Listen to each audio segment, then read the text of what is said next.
साल 2015 शॉपकीपर्स अपनी दुकान से मैगी को बाहर निकालकर फेंक रहे हैं। लोग मैगी को जला रहे हैं। पूरे इंडिया में नेस्ले की बुराइयां हो रही हैं और यही वो कंपनी थी जिसकी वजह से बहुत सारे लोग प्यासे मारे गए। पर आखिर क्यों?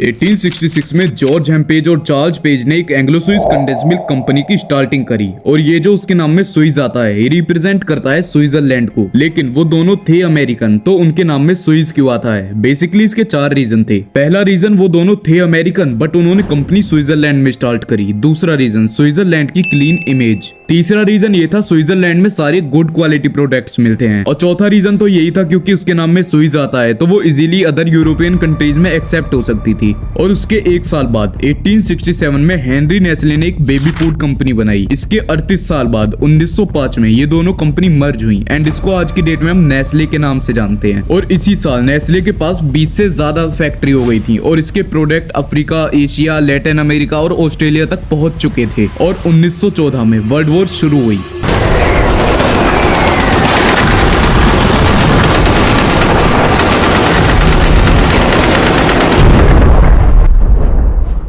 नेस्ले के उस समय को बेल एपोक भी बोला जाता है, यानी कि ब्यूटीफुल एज। उस टाइम पर नेस्ले एक ग्लोबल डेयरी बन चुकी थी और इनकी चॉकलेट एंड कंडेंस मिल्क की डिमांड इतनी बढ़ गई कि इनके रॉ मटेरियल की शॉर्टेज होने लगी, जिसकी वजह से इनका प्रोडक्शन कम हो गया। और इन प्रॉब्लम को सोल्व करने के लिए नेस्ले ने यूएस एंड ऑस्ट्रेलिया में फैसिलिटीज एक्वायर करी। और इस वॉर के एंड तक नेस्ले की 40 फैक्ट्री हो गई थी। और वॉर खत्म होने तक नेस्ले का डाउनफॉल भी आता है क्योंकि मिलिट्री की मिल्क की डिमांड कम हो गई, जिसकी वजह से नेस्ले को काफी बड़ा क्राइसिस झेलना पड़ा। 1939 में वर्ल्ड वॉर 2 स्टार्ट हो गई। उस समय नेस्ले ने सिविलियंस एंड आर्मी को अपना प्रोडक्ट सप्लाई किया। 1947 में नेस्ले ने अपने प्रोडक्ट्स में मैगी सूप एंड सीजनिंग को ऐड किया।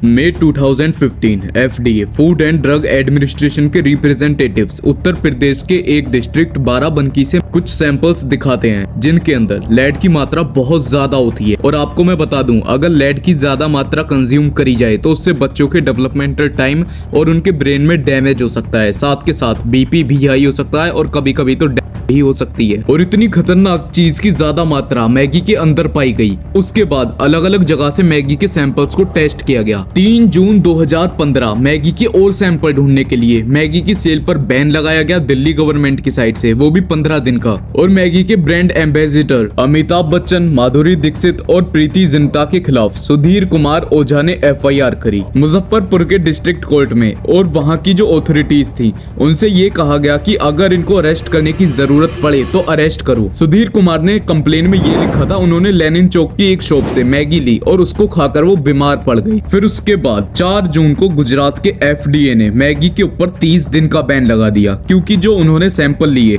उसमें 39 सैंपल में से 27 सैंपल में बहुत ज्यादा लेड मिला था। उसके दूसरी तरफ आसाम में मैगी के एक flavour extra delicious chicken noodle पर सेल की डिस्ट्रीब्यूशन और स्टोरेज पर भी बैन लगा दिया गया। और उसी दिन यानी कि 4 जून को तमिलनाडु की गवर्नमेंट ने भी मैगी के ऊपर बैन लगा दिया। और 5 जून को आंध्र प्रदेश की गवर्नमेंट ने भी मैगी के ऊपर बैन लगा दिया। यानी कि 2 दिन में मैगी के ऊपर 4 स्टेट में बैन लगाया गया। फिर 5 जून को ही United Kingdom food standard agency Maggi की इन्वेस्टिगेशन चालू कर दी। और सबसे बड़ा बैन तो 6 जून को लगा। इंडियन गवर्नमेंट ने पूरे इंडिया में मैगी को बैन कर दिया।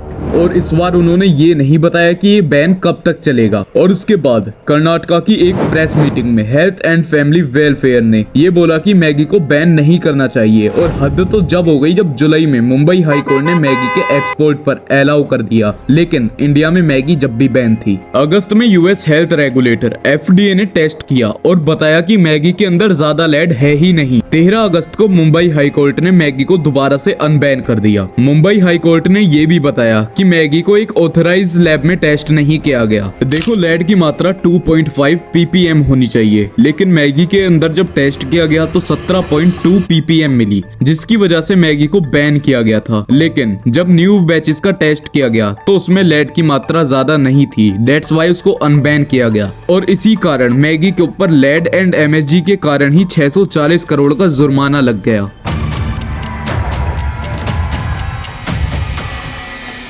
FLA फेयर लेबर एसोसिएशन ने नेस्ले के खिलाफ रिपोर्ट करी, जिसमें लिखा था कि रिसर्चर्स ने 2014 में सितंबर से दिसंबर के बीच आइवरी कोस्ट की एक अफ्रीकन कंट्री है उसमें नेस्ले के लिए काम करने वाले 260 फार्म में विजिट किया और उन्होंने देखा कि वहां पर 56 ऐसे मजदूर हैं जिनकी उम्र 18 साल से कम की थी और उनमें 27 लोग ऐसे थे जिनकी उम्र 15 साल से कम की थी। और वहां के एक फार्म में रिसर्चर्स को फोर्स्ड लेबर का प्रूफ मिला, जहां एक वर्कर को 1 साल काम करने के बाद भी उसकी सैलरी नहीं दी गई। FLA के रिसर्चर्स, जिन्हें 2013 में नेस्ले के वेस्ट अफ्रीका फार्म्स पे मजदूरों के हकों की जांच करने के लिए भेजा गया था, उन्होंने देखा था 7% फार्म पर बच्चों से काम करवाया जा रहा था, जबकि नेस्ले के कोड ऑफ कंडक्ट में सप्लाई चेन में चाइल्ड लेबर स्ट्रिक्टली मना है। रिपोर्ट में ये भी बताया गया टोटल 24 बच्चे फैमिली वर्कर्स की तरह काम कर रहे थे। उसकी वजह से वो ना तो स्कूल जा पा रहे थे और उनसे वहां भारी सामान उठवाया जाता था और साथ के साथ बड़ी वाली दराती से भी काम कराया जाता था। ह्यूमन राइट्स लॉयर टेरिक कॉलिंगवर्थ ने नेस्ले और 2 बड़ी अमेरिकन कंपनी के खिलाफ केस फाइल किया। उन्होंने ये इल्जाम लगाया इन बड़ी कंपनीज ने प्लांटेशन मालिक को मदद दी जिन्होंने जबरदस्ती बच्चों से काम कराया।